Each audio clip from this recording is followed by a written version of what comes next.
Greenland বরফে ঢাকা এক দ্বীপ যার 95% খালি, কিন্তু এই জনশূন্য বরফের পাহাড় নিয়েই এখন বিশ্ব রাজনীতি উত্তাল।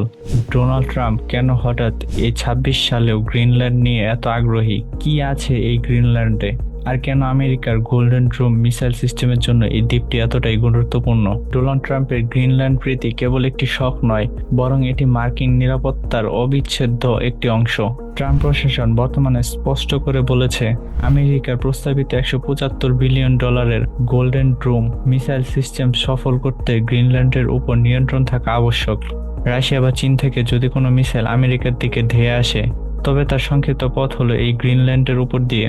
গ্রিনল্যান্ডে অবস্থিত মার্কিন স্পেস ফোর্সের ঘাঁটিগুলো এই মিসাইল শনাক্ত ও ধ্বংস করার জন্য পৃথিবীর সেরা কৌশলগত অবস্থান। ট্রাম্পের ভাষায় ডেনমার্ক এই অঞ্চল রক্ষা করতে পারবে না, তাই আমেরিকার নিরাপত্তা নিশ্চিত করতে গ্রিনল্যান্ডকে হয় আপোষে নয়তো শক্তিতে নিজেদের বলয়ে আনা প্রয়োজন।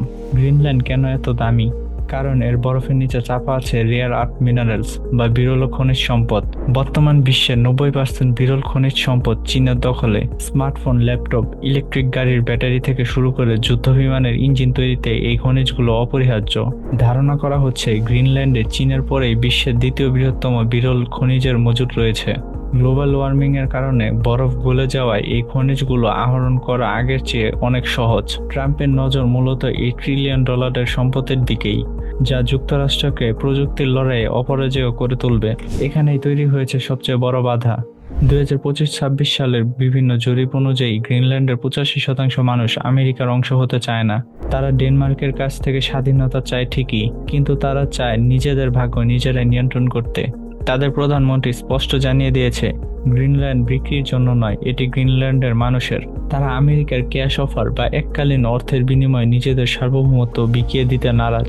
সহজ কথায়, গ্রিনল্যান্ড এখন আর কেবল বরফের দ্বীপ নেই, এটি এখন খনিজ সম্পদ আর সামরিক শক্তির পাওয়ার হাউস। ট্রাম্পের এই গ্রিনল্যান্ড দখলের পরিকল্পনা সফল হবে কিনা তা সময়ই বলবে। তবে 1 ইঞ্চি জমি না কিনে ট্রাম্প যেভাবে বিশ্ব রাজনীতিকে উত্তপ্ত করে রেখেছে, তাতে বোঝাই যাচ্ছে গ্রিনল্যান্ড হতে যাচ্ছে ভবিষ্যৎ যুদ্ধের মূল কেন্দ্রবিন্দু।